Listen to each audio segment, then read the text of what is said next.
السلام علیکم۔ آج میں نے او لیول کی کتاب میں سے مرزا غالب کے خطوط پہ ایک کمپیوٹر پہ اپنے نوٹس مہیا کیے ہیں آپ کے لیے۔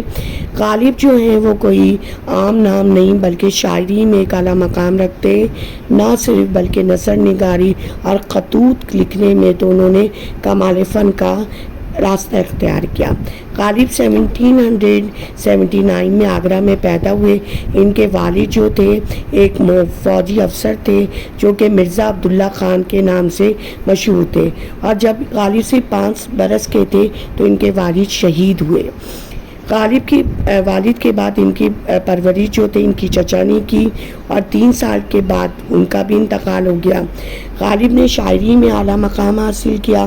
اس کے علاوہ انہوں نے نثر نگاری، خاص طور پہ خطوط نگاری میں بہت اعلیٰ مقام حاصل کیا۔ میں نے آپ کی مشق کے اندر سے سوال نمبر 1 کا جواب اپنے کمپیوٹر پہ ٹائپ کیا ہے اور آپ کو دیا ہے۔ اس کے علاوہ بھی اگر آپ کو اس کے مکمل نوٹس چاہیے تو آپ کمنٹس باکس پہ